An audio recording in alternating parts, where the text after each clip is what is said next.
Hello guys, ayan, magpapasukan na naman, kailangan maging handa tayo sa ating mga estudyante. Anyway guys, lalo na ngayon magpapasukan, ako talaga pinapainom ko na sila ng green fuel para pagdating ng pasukan, talaga naman ang mga memory nila ay talaga namang hindi yung babagal-bagal or pagkakaroon sila ng mga makakalimutan ko ano. Dahil nga hindi na sila mga elementary guys, high school and mga senior high na sila, kaya kailangan maging active ang kanilang memory. So ako guys, ang pinapainom sa kanila ito yung green fuel.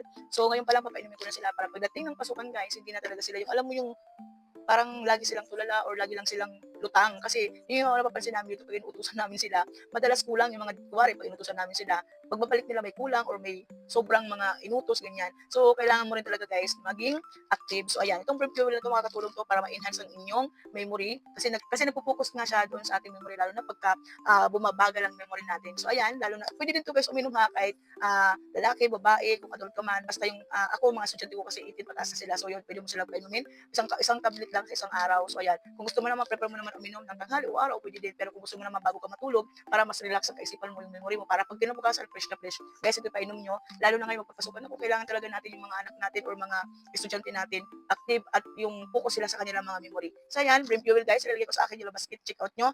Habang naka-promo sila ngayon at marami silang mga pa-coupon at pa-voucher ngayong buwan na to.